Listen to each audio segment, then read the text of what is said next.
This week we're going to talk about marketing and media relations. We'll start with a short discussion about marketing.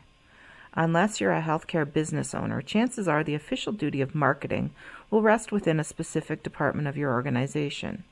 We're only going to touch on marketing, which is a science, at a very high level here, so that you'll have a better understanding of its major principles. Like official communications, responsibility for certain marketing outcomes may reside with a specific business area, but everyone in the organization has a role to play. What do I mean by that? Well, let's break the concept of marketing down. Simply put, marketing is managing profitable customer relationships. The aim of marketing is to create value for customers and to capture value from customers in return. At one time, marketing equated to advertising. This photo depicts smaller scale advertising in action.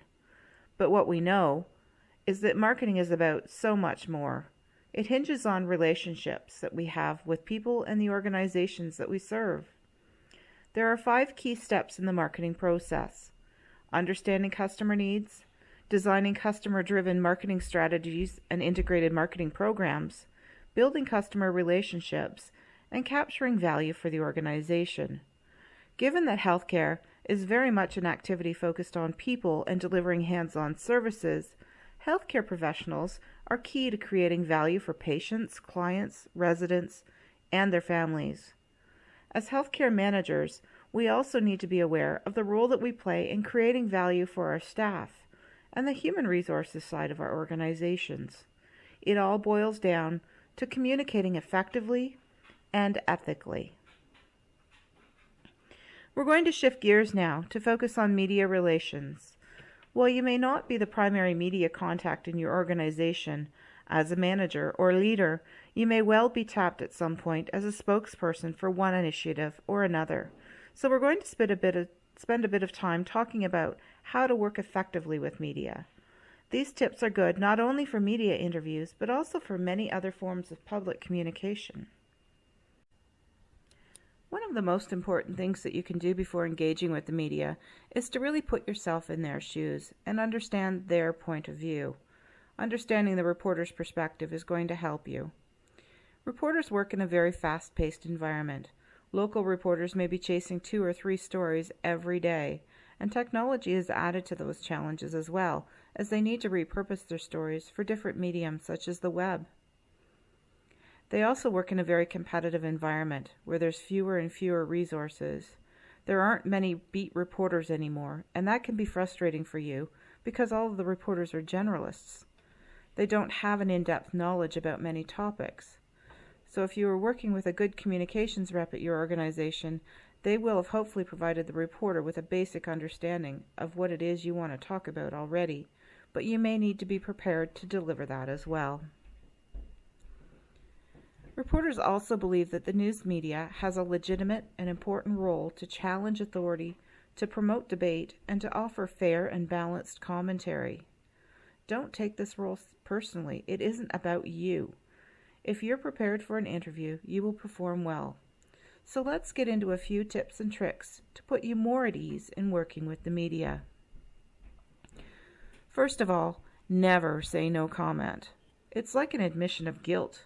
Right off the top. If you're not at liberty to talk about something, explain that. Say something like, I don't have enough information to be able to provide you with a thoughtful response to that question. Don't expect that the media will take what you have to say at face value. One of the first things that journalists are taught is that there are many sides to every story. Single source stories are the subject of lazy reporters and bad journalism. That said, there are more and more single-source stories appearing as reporters have increasing demands and tighter deadlines. If you're not going to be able to do an interview within their time frame, or you're uncomfortable doing it, tell them that you cannot make it happen. Don't just not respond to their phone call or email. And don't be late for a scheduled interview. Not only is that discourteous, but it can put them in a cranky mindset. And remember, they are the one who ultimately selects which of your clips and quotes are going to be used. Being late can also make them feel rushed. Finally, understand that something else may happen and they may have to abandon your story entirely, or it may be saved for another day. And never, never, never, ever go off the record. Absolutely everything you say is on the record, including anything you may say about why you won't or can't do an interview. A good reporter will put you at ease and get you chatting conversationally. Be careful of this. Little aside comments make for great headlines, even when the reporter nods when you say, "Oh, but you're not going to print that, right?" So when the call comes in, your organization's been maybe rolling out a strategy about the importance of flu shots for all staff. You've been tagged as an excellent frontline representative to talk about flu shots. Now what? Step number 1, be prepared. Get as much information as you can about your topic.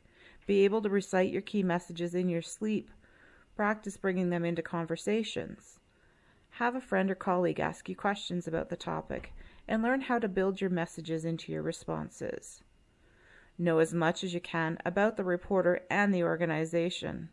Is it print, TV, radio? Is this going to be an in-person interview or is it over the phone? What exactly is it that they're looking for? And dress the part. If there's going to be photographs or video taken, what is the image that you want to project? Be confident. You speak to people every day. Have confidence in yourself. You are the expert about your topic and you believe in it. Be honest. If you don't know the answer to a question, don't make one up. Tell the reporter that you'll have to get back to them on that particular question. Remember that your reputation is at stake. Be ethical.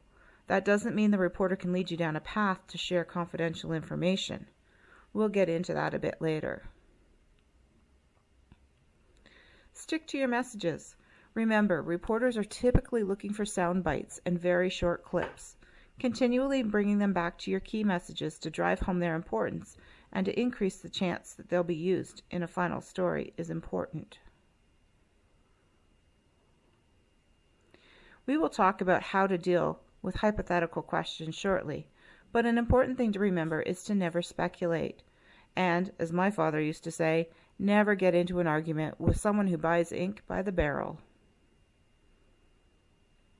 Finally, don't feel the need to fill silence with additional information.